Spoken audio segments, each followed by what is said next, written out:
Diffit is one of these AI tools out there that has a lot of potential for the classroom.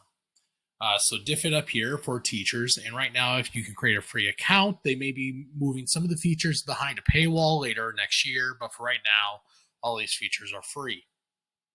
Now, there are different ways you can search this. So you're going to get resources that are leveled based on a approximate reading level that you select and language that you select. So you can see here that I'm on the Get Resources part of Diffit. I signed in using my Google account, which allows me to access that free account.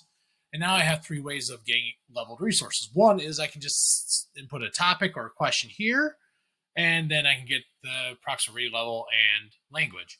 I could go over here and put in the URL of an article, PDF, or YouTube video. So if there's a YouTube video you want your students to watch, this would actually create leveled resources for that video itself. And again, approximate grade level English. And then there's pasting any text or excerpt or uploading that yourself. And again, choosing the read level in English. So if I was going to literally everything, anything, the main question I always ask to test these tools is, why is the sky blue? So here I've done that. I've asked, why is the sky blue? And these are the results I get. And now one thing you can easily see here is I have an export share button here. I have a translate button, and I see the approximate reading level that I have here. Now I'll have an adaptive reading passage, which will be kind of a summary of it's the answer to the question I asked, right? So this is giving me an explanation for why is the sky blue at approximately a fourth grade reading level.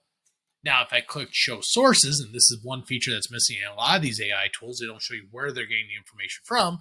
You can kind of see then where the information came from. So that'll help you understand, is this a good result or not? And that can always be something we're helping students to understand as well. We could edit this, or we can just copy it directly.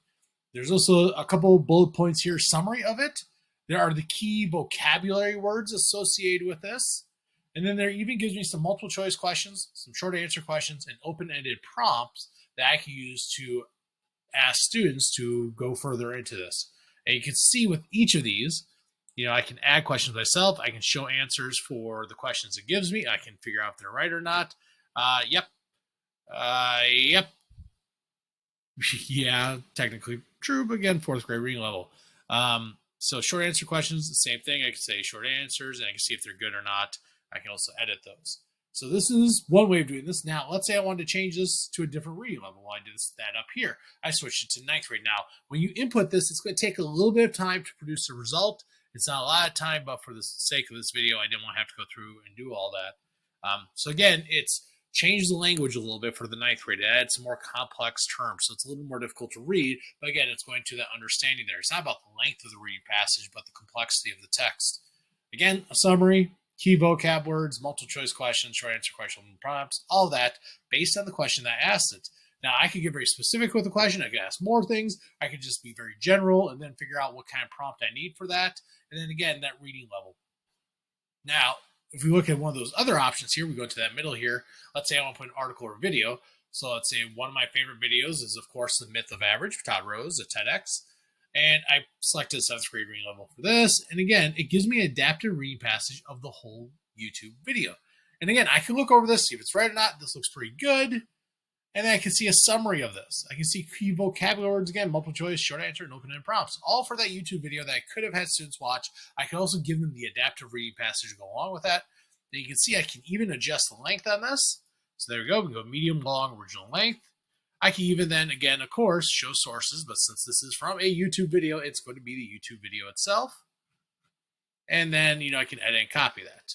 So if I want to translate, you can even see that I can choose sections to translate. I don't have to translate all of it, and then I can select my languages. Now, not every language is in here, but there are a lot of languages that are in here, so you can test that out. Now, another thing is that I went to this article here at nasa.gov, and I even put that link in there, and it did the same thing. It took that long article, a lot of images again, and it's now shortened it down for me. It gave me kind of just a summary of it. And again, I did this for 5th grade reading level for an article that was much more complex. So this is giving me a summary of it. It may not give me the depth, but at least it will give me some of that information I want out of that.